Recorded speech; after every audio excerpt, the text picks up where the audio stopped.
So daily. I know you guys might be wondering where I've been for the last few days. It's not in response to my mistakes or anything. I'm trying to avoid YouTube. I've actually been working on the Sorcerer Healer. I said I was going to be working on this build. I'm still not completely finalized with this build, but I definitely wanted to cover it and go over this build specifically. It's kind of interesting. The Sorcerer for me has been one of the characters I haven't been interested in leveling as much as some of the other classes, but you know, definitely I wanted to put it out there. I always like, you know, doing a lot of these builds and seeing first and foremost what each class brings to the table. So I'm going to really get into this. Now keep in mind my Undaunted is not unlocked yet, but we still do have the heavy and the medium, just because we want to level that up so when we do unlock it we can get those passives. So let's go in with the character sheet at first. Now this is kind of interesting because right now I'm sitting at 37, max magicka, almost 38. Max health is 17, almost 17 and a half. And here's the nice thing, my spell damage, 2477. I want you guys to pay attention to this throughout the video here. My recovery rate is really good, it's 1301. I did go high elf with this build. One of the major reasons I like the high elf with the sorcerer, especially if you still are going to decide to do the sorcerer healer, is because of the regen and the max magicka. Even though you're not getting the benefit from the shock damage for the healing aspect, if you do decide to have a DPS off build, it works out perfect for both those cases. As you guys can see, I put 60 points into the magicka and I put 4 points into the health. And when we take a look at the gear, now this is going to be interesting because what we're actually running is the habit set. So we're running Healer's Habit, and this is a very, very important set. So we're not running a 5-5 switch with the Sorcerer Healer because the one downfall to the Sorcerer Healer, it doesn't have major or minor mending in its passive or anything to boost its healing. Which isn't saying that it can't do it. It's just the Healer's Habit set really gives it that nice little boost because of the 8%. And then we can stack the spell damage with it. For the other set that we're running with it, we're running the Eyes of Mara. Simple because we're running dual Resta with this build. This will also reduce the cost of restoration staff abilities by 12%, giving us a lot more ability to you know, maintain our resources. And once again, it also has a spell damage to it. For the little off piece, now I'm still in the process of upgrading some of these pieces to gold. So like I said, I'm not finished with the build.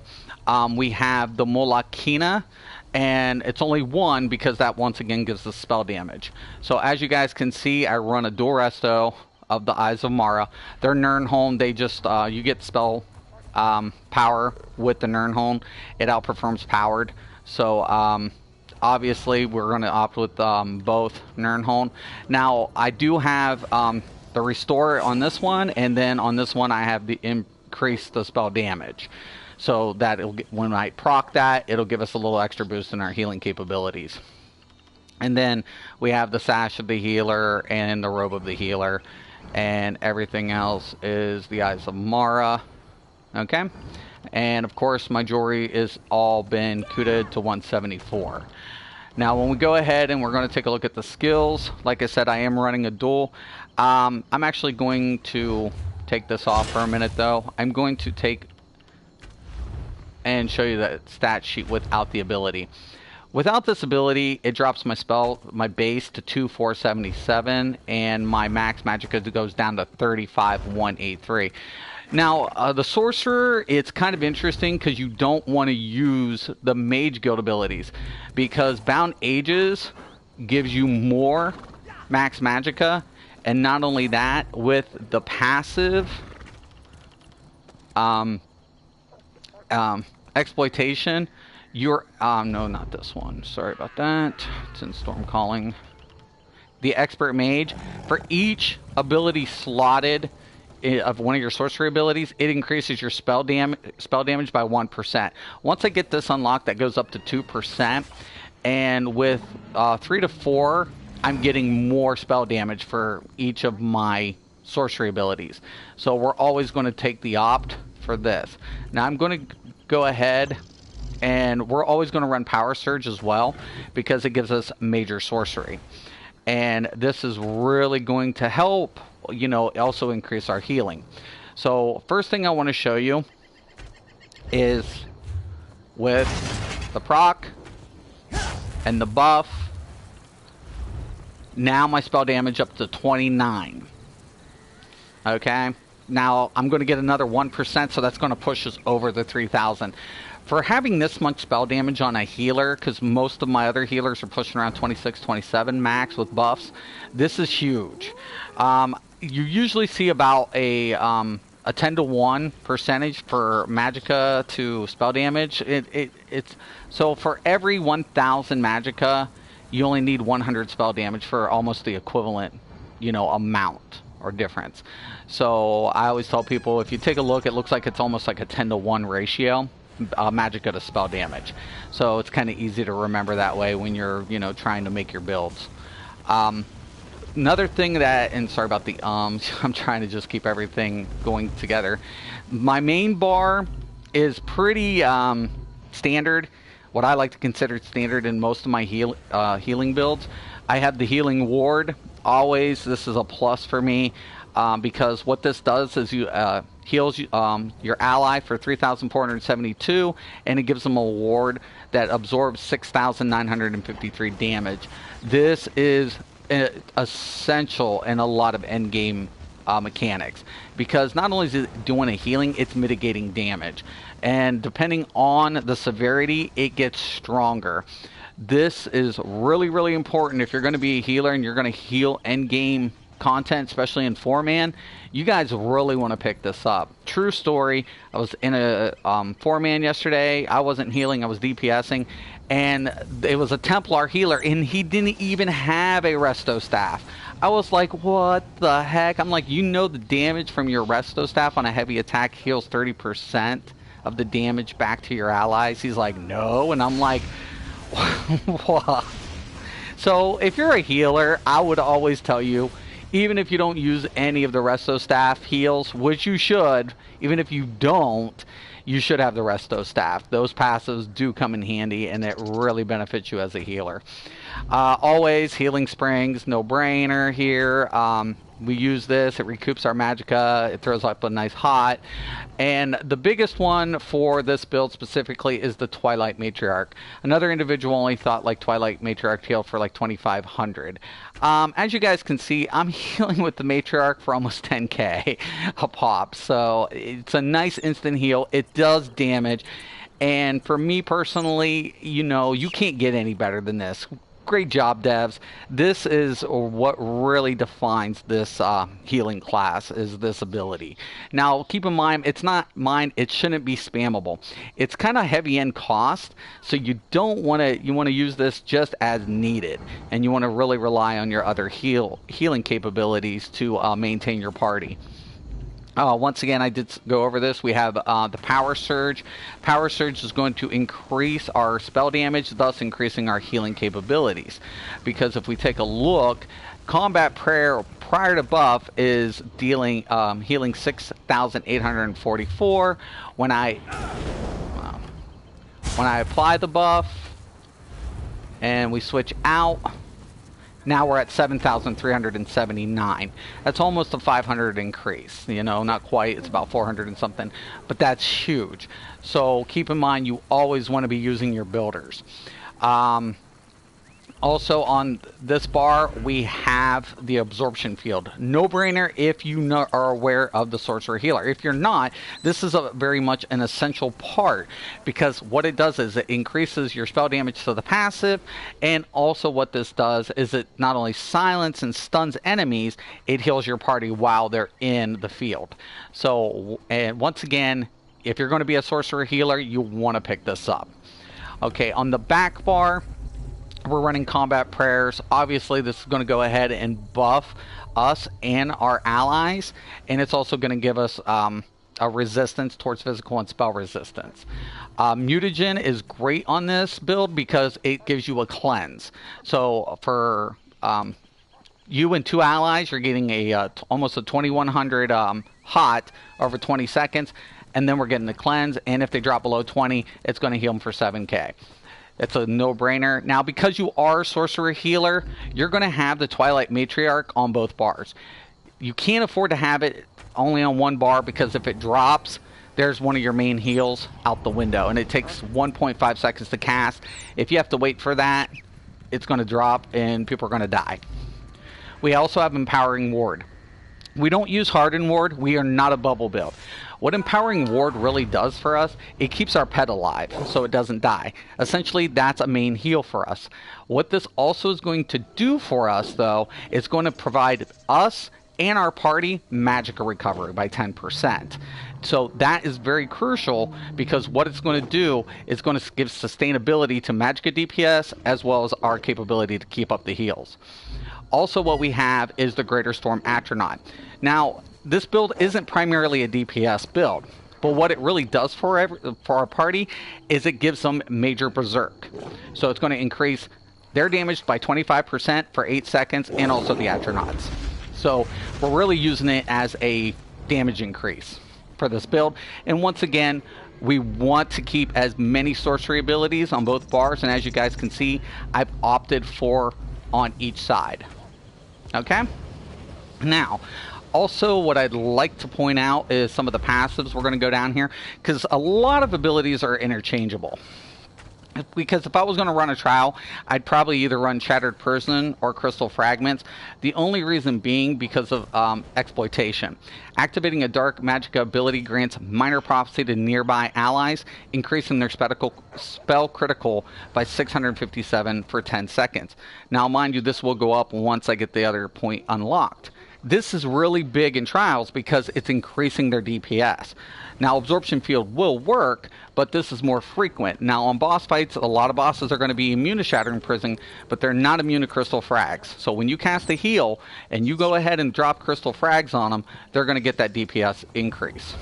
Another thing I'd like to point out here is we definitely want to pay attention to Expert Mage. Once again, I already covered it. But the more sorcery abilities we have, the better our heal ticks are going to be. Okay? On Daedric Summoning, no biggie here. Everything's pretty much standard. But, you know, increases our max health by 8% when we have the pet active. That's going to be a real huge boost for us, because once we pop this baby out, we got that extra little boost, which doesn't seem like I got it, really. But I think it's just bar. But it says active, but I think it's just bar. Okay, pretty much that's about it for the build. Oh, another thing I'd like to point out for all you healers out there who might be watching this, kind of interesting, because if you're not rolling a Templar, a lot of people's like, we don't have any utility for stamina. We can't regen their stam. Well, that's not true. You can actually go into your Fighters Guild, and when you, because for the DK I use Circle Protection, it gives them the increased stamina recovery. So that's really good. So if you're in a trial and they need more utility from you, it's going to reduce the damage, and it's going to go ahead and give them stam recovery for anybody who's in the circle. So that's really great for your stam DPS. Most of the time tanks actually will slot this, but if they're not, you can use it. Now, I know a lot of people are like, it's 5,991 stamina, I'm a Magicka build. Well, nice thing, DKs, they actually get a stam recovery for their passives, and so do sorcerers. They actually get a reduction in cost. So keep that in mind. You don't have to worry about that as much, and you don't have to spam it, just giving them that extra little boost. So what I'm going to go ahead and do today, I'm just going to queue up a random. I want you guys to see the build firsthand and see what it can do. Now, I'm not completely gold. I don't have my Undaunted, so I'm not going to queue a vet. But if I was, I would be comfortable queuing vets. I mean, I typically don't, because you don't know what you're getting when you're doing videos. So, and the dailies way less sewers on the normal, so. Now, another thing I'd like to also point out, if you wanted to, Also, as a sorcerer healer, if you don't feel comfortable with certain heals, like if you didn't want to use mutagen, you can go ahead and actually pick up neurotic orb and morph that to healing orb, and it works out great. Also, it will act as a secondary utility when they actually, you know, synergize it and get a little bit of extra magic or return back. So for me personally, it's optional with the mutagen. But the thing for me, the combat prayers and the empowering ward is always a must, because we got a buff, we got a recovery, and then on top of it, we have the other buff from the astronaut if needed. So these are all really very important on this build. If I can get a group, that would be great.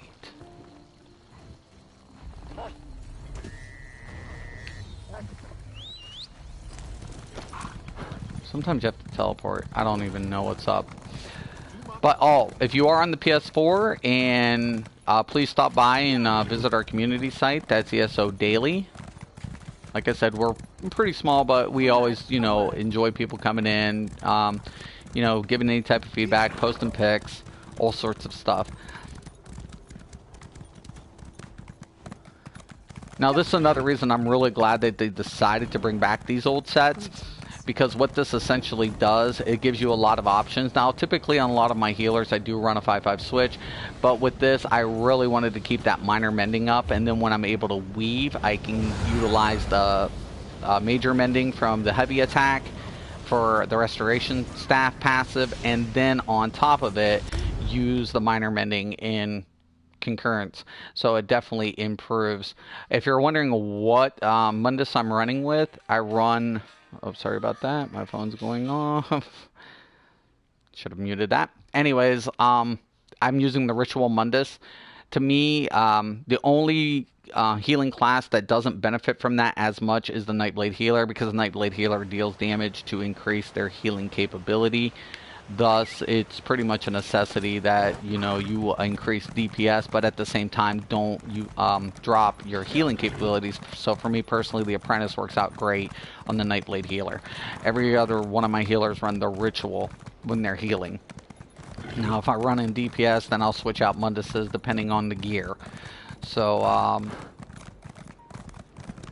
don't... And yes, my horse is slow. This dude is not very old. He's about a week old, so he's just like, you know, very slow. I just can't believe it's taking this long to get a queue. This is not typical. Now, another thing that you can do also in this build, and this is another reason why I really am a big fan of the Sorcerer Healer. Well, and you can kind of do this with a lot of healing builds, depending on what you're doing per se. You can go with a hybrid build where your front bar is primarily heals and your back bar is primarily like a DPS, and you can do that accordingly. And if you can do that and your group's strong enough, you can increase the DPS, increase, you know, the speed of the dungeon run. I would not typically suggest people doing that, because especially when you're starting off, because if you can't keep the heals up and party members die, it's going to be really frowned upon. The Sorcerer Healer gets a lot of slack in the PlayStation platform, because just recently it's gotten a couple of changes that it's needed to make it more viable. I really still think that the devs should still put in like maybe one more ability that you know, can help act as a typical healer or a support role, because to me the healer, the sorcerer doesn't play like a traditional sorcerer to me. Now, I have a Stam Sorc, I'm happy with my Stam Sorcerer, but on DPS for the sorcerer, it's all lightning base or Daedric. Now, the Daedric trait I don't have a problem with. The only tree that I personally am not a big fan of, and I really think they really need to take a look at this, is the Dark Magic. Absorption Field is great. Those are great. Crystal Frags is good, great. Shattering Prison's debatable. Rune Prison is for PvP, okay. Other than that, pointless. Dark Exchange, now I actually do have a combo with Dark Exchange that I can run on multiple builds. I won't get into it, it's kind of my little dirty secret, but you know, it is it's a decent, but I think the morphs could be, you know, have a minor effect to it that would, you know, give it a little bit more, you know, yeah, I want that ability. Daedric Mines, to me, there is one build that's running Daedric Mines, but to me it's not even viable. It's a 3-second arm. You know, it's like I looked up the more. I'm not impressed with the Daedric Mines. Dark Magic needs some major tuning. Daedric Summoning to me is fine, except Daedric Curse. I haven't taken it. I don't feel the need to take it with this specific build. I mean, you can use it in other builds, but you know, in Stormcaller, I would definitely... I have Lightning Flood on this. I opted for this one instead of Liquid Lightning. But to be honest with you, I would actually like to see Lightning Flood taken out and basically go with Torrential Downpour or something and give a different element to it. You know, yeah, that's what you could use for a healing effect if you wanted to. But there's no elemental damage other than lightning, and to me it doesn't scream mage or sorcerer. It just, you know, it's a lackluster effect when it comes to a, you know, a caster class for me per se, if I'm going to use a caster DPS.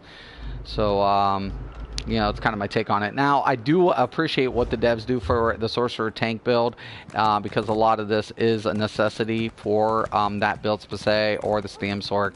I just feel that the Magicka Sorcerer is kind of limited and kind of, you know, confined a little bit based on, you know, all the lightning abilities, and hence why everybody runs High Elf with Sorcerers.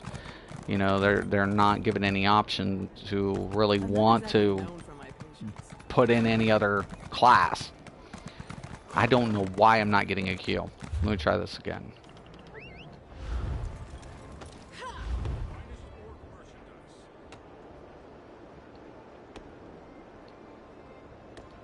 Well, I can't even leave my queue. It's bugged. Oh no. Okay. Let me do this. We'll do a quick log out and log in. I was wondering, I'm like, why can't I get a queue? You know, Zosh, you really need to fix this. Guys, gotta fix some of this stuff. I don't know what to tell you.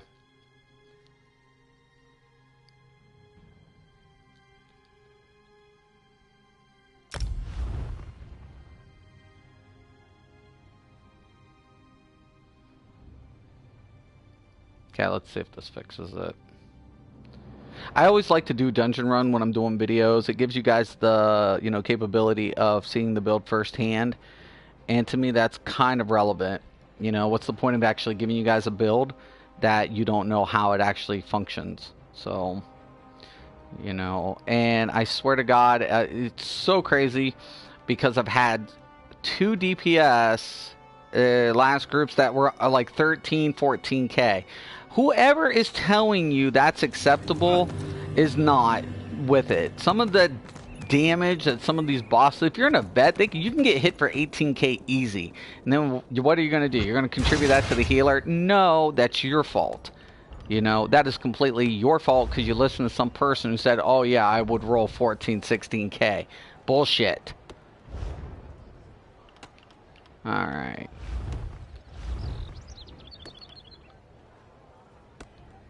Let's try the random again. Still not getting a estimated queue time. Well, let's try this one. Seeing the way wrestlers is daily.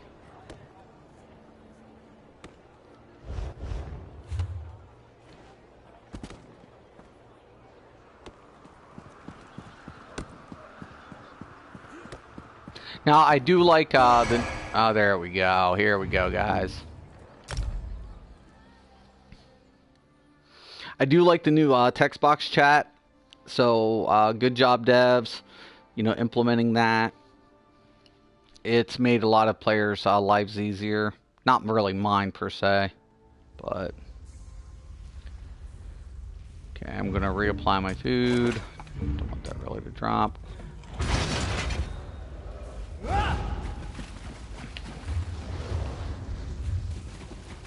Now there's a chance I could get kicked. People, when they see sorcerers as healers, they want to like, oh my god, we're gonna die. We're as good as dead. And I'll tell you people, that is not the case. The Sorcerer Healer is a force to be reckoned with. And devs, once again, good job on the Twilight Matriarch. Good job on Absorption Field. Nothing but positive things to say here about this. Now, since we are doing this, I won't need mutagen. So a lot of times what I'll actually do is I will switch out with a DPS option or a control option. But for this one, we're actually going to go with the DPS option, because we got a lot of mobs.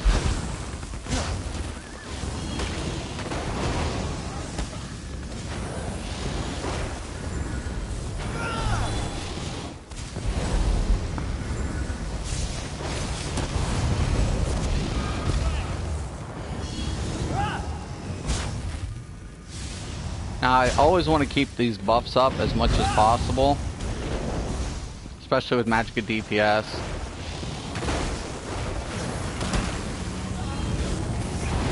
Now, if they're you know, they will. You got to pay attention to as you're healing. Now, see, they're over there. We're over here. Now, I'm busy keeping one person alive while the other people are separate. I don't know why they're doing that. You would think they would just come over here, make my life easier.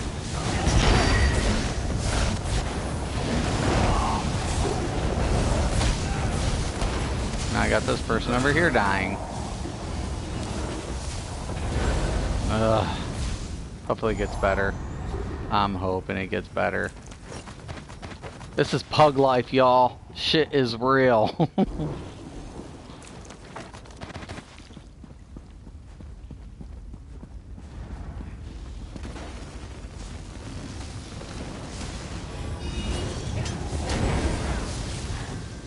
Now, every time I'm doing a heavy attack, once again, it helps heal my party, but also on top of that, I'm getting that major mending. That's a necessity as a healer. I mean, I know Templars and DKs already get major mending, but still 30% of the damage redistributed, it's kind of huge, especially when you're trying to reserve resources.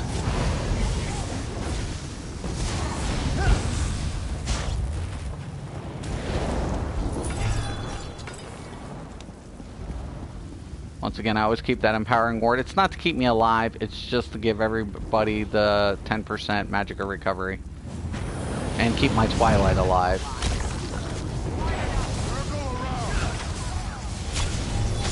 Now once I'm up here, I can use this all for crowd control. Keep everybody healed.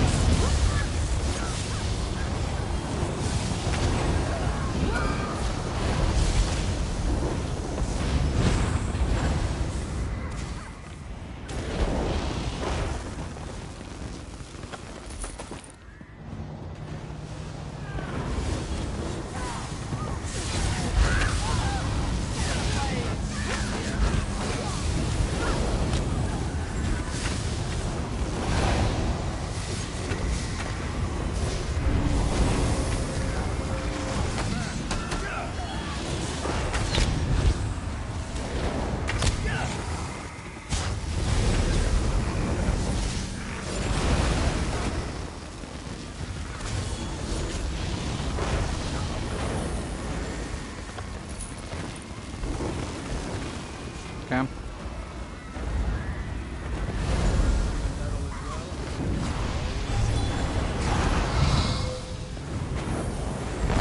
Okay, this is where I usually drop the Atros on boss fights most of the time.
And keep in mind it's normal. Once though I get the Undaunted up, all my stats will push up. So I should be pushing around about 41,000 max Magicka, and I'll definitely have the 20,000 health. To me, that's a must. I don't like to get hit with anything crazy. I just don't know if they're going to do the rat boss. Let's see. I hope they do. Oh yeah, they're going to. Sweet. A lot of people avoid this. You don't need it, but I like it per se.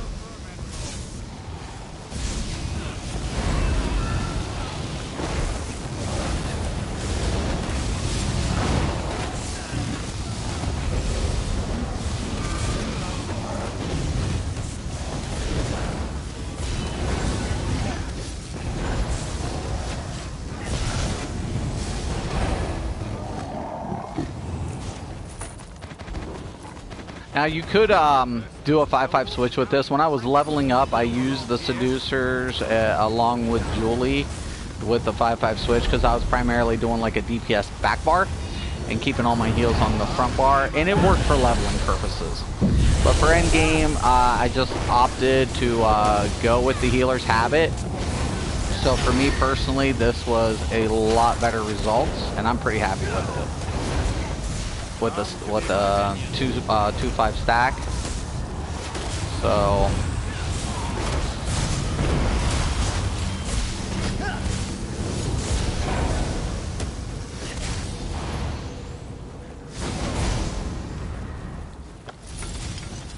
all right.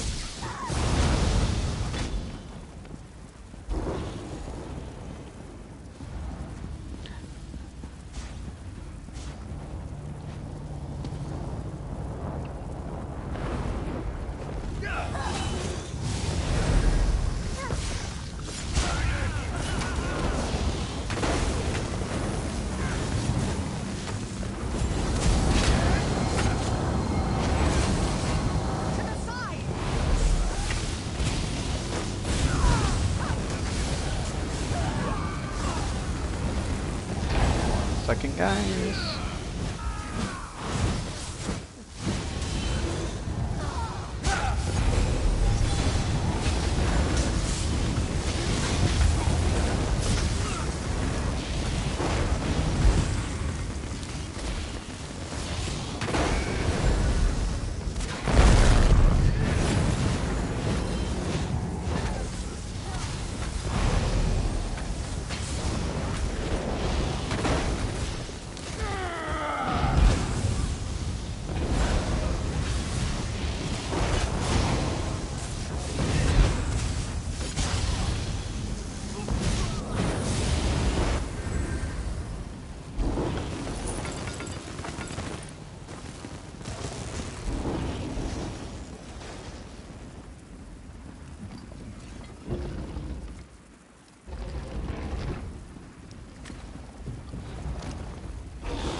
Alright, sorry.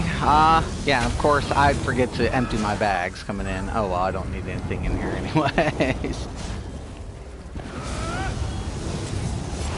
Now, this is what's really great, especially when you're trying to use crowd control. Because when you lay down that absorption field, that is going to do a lot for your DPS. Give them a chance to go ahead and, you know, get everything taken care of. As far as like getting them down in time before they recoup.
I think these guys are in a little bit of a hurry, which is good with me.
And there you guys go. So that's the Sorcerer Healer. And actually, it works out really good. Once again, I think the devs could actually put in like one more ability to kind of, you know, give it, you know, a little bit more individual play style. Because I love the Dragon Knight Healer. I love the Nightblade Healer. I like the Templar Healer. It's kind of novice to me. Comparable to the other builds. The Sorcerer Healer, it can be a little bit more complicated, but by all means, I think there needs to be another type of effect, you know, some sort of support effect that contributes to this build specifically. It's not one of my favorite builds, but it's definitely effective. Very, very effective. So whoever the devs were who actually, you know, redesigned the aspect that, you know, pointed out, hey, we needed this for the sorcerer to be a viable healer. Great job, guys, because Absorption Field and Twilight Matriarch really make this build completely viable. So for all the people who ever want to rag on a sorcerer healer, you guys really should re-examine the builds, because it's usually not the build per se. It's usually the player. They don't know what they're doing to actually put together the build. If you have any questions or comments, post below. I will try to get to them in a timely manner. You know, I do appreciate doing these videos. I do want to thank you all for watching, and once again and always, thank you and have a nice day.